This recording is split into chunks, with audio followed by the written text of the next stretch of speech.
கர்த்தருக்கு மகிமையுள்ளதாக கர்த்தர் நாளை ஒரு தேவனுக்கு போராட கொண்டு செலுத்துகிறேன்.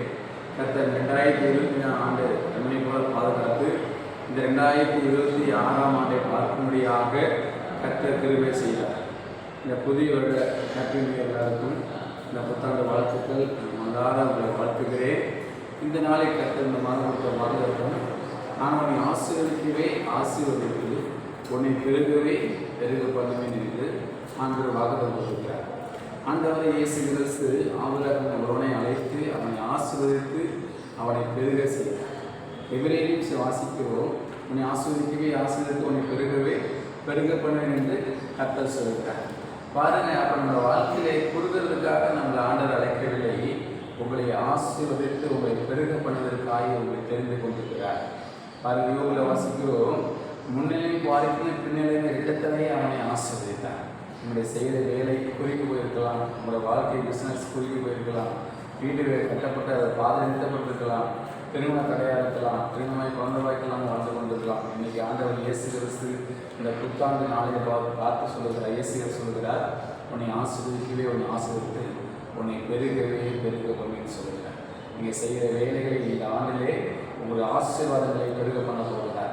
நீங்கள் செய்கிற வீடுகளை கட்டப்படாத வீடுகள் இயேசுவின் நாமத்தினால வீடு கட்டப்படும். திருமண தடை இருக்கிற வாழ்க்கை இந்த இடத்துல திருமணம் அந்த கண்டிப்பாக நடக்கும். திருமணமாயும் குழந்தை பாக்கியத்துக்காக காட்டுகிற பிள்ளைகளுக்கு நிச்சயமாக இயேசு கிறிஸ்து அந்த குழந்தை பாக்கியத்தை கட்டளை கொடுக்கிற வல்லவராக இருக்கிறார். அந்த நாமத்தில் எதை கேட்டாலும் நான் அதை தருவேன்னு சொல்கிறேன். நிச்சயமாகவே இந்த வார்த்தை, நான் உன்னை ஆசீர்வதிக்கவே ஆசீர்வதித்து உன்னை பெருகவே பெருக பண்ணுவேன் ஆண்டவர் சொல்கிறேன். நான் பாருங்கள், இன்னைக்கு ஆண்டவர் சிங்கத்து பகுதியில் வந்து என்னை ஆசீர்வதித்து நிறைய பெருக செய்திருக்கிறார். அதே போல் என்னை ஆசீர்வத தேவன் உங்களையும் ஆசீர்வதிக்க அவர் வல்லவராக இருக்கிறார். அப்புறம் ஆசீர்வதித்தார், யோபை ஆசீர்வதித்தார். அநேக வேதத்தில் வாசிக்கிற பரிசுத்தவான்களை தேவன் ஆசீர்வதித்து பெருக செய்தார். அவருடைய ஆசீர்வாதங்கள் இந்த பூமியிலே தாங்கக்கூடாமல் இருந்ததாம். அந்த அளவுக்கு ஆசீர்வாதங்களை ஆபிரகாமுக்கு கர்த்தர் கொடுத்தார். அதே போல் உங்களையும் நீங்கள் கையிடுகிற எல்லா வேலையும் ஆசீர்வதிக்க முடியாத தேவை இந்த ஆண்டுகளை ஆசீர்வதிக்க போகிறார். நீ கையின் பிரயாச தேவன் ஆசீர்வதிப்பார்கள் வாசிக்கிறோம்.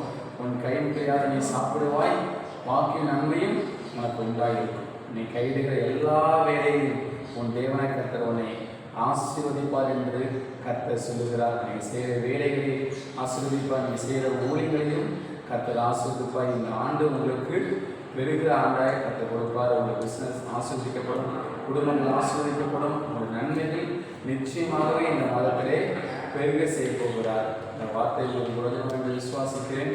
ஆண்டவராகிய இயேசு கிறிஸ்து உங்களை இருக்கிற நீட்டி உங்களை ஆசீர்வதிப்பாராக. ஆமென்.